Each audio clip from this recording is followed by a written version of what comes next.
Nah, kalau memang punya fungsi itu dan fungsi itu dikerjakan, apakah dapat dikatakan form C hasil yang kemudian setelah proses penghitungan suara di TPS dimasukkan kembali ke dalam kotak dan kemudian itu digunakan untuk rekap di tingkat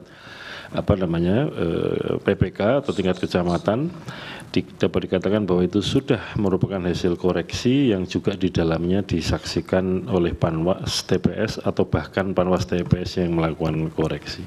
Demikian majelis, terima kasih.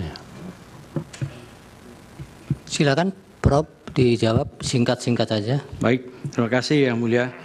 Saya mohon izin merespon termohon dulu karena ini relatif mudah menjawabnya, bukan berarti yang lain sulit.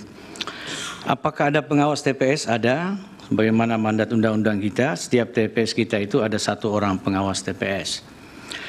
Fungsi pengawas TPS ini adalah memastikan bahwa proses-proses pemilu, termasuk penghitungan suara yang terjadi di setiap TPS, itu sesuai dengan ketentuan yang ada dan prinsip kode etik.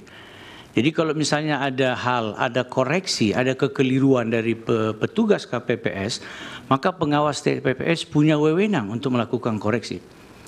Dan seingat saya, ya, Bawaslu itu selalu menganjurkan dengan surat edaran bahwa apabila ada problem di setiap tingkatan itu tidak ditabung ke tingkatan atas, jadi diselesaikan. Itu satu hal yang menurut saya sangat baik, positif, dan solutif.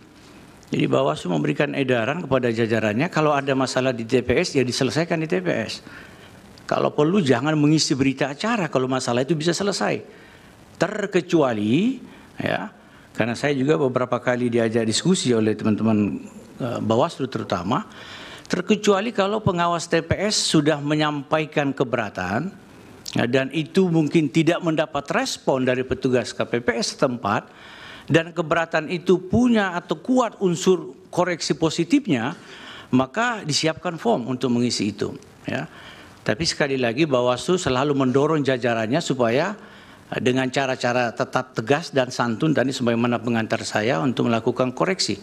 Kalau memang ada proses yang menurut pengawas TPS belum sesuai ketentuan. Jadi itu memang seperti itu Pak Ketua, ya, Pak Hasim. Apakah pengawas TPS yang sudah mengoreksi C hasil di TPS itu sudah dianggap, iya sudah harusnya selesai, sudah dianggap selesai dan tidak bisa lagi disoal di tingkat atas kalau sudah dilakukan perbaikan. Sekali lagi saya underline, kalau petugas KPPS setempat melakukan koreksi terhadap kekeliruan, kesalahan tulis di TPS, maka itu harusnya tidak disoal lagi. Itu untuk Pak Ketua KPU, Pak, termohon, ya. Kemudian saya izin ke pihak terkait, ya. Nah, kenyataannya apakah ada laporan yang tidak melalui Bawaslu kemudian disoal di Mahkamah Konstitusi? Saya ingin mengingatkan kita semua bahwa kewenangan Bawaslu itu adalah mengawasi setiap tahapan pemilu dan menyelesaikan, menangani setiap laporan dugaan dan temuan pelanggaran pemilu.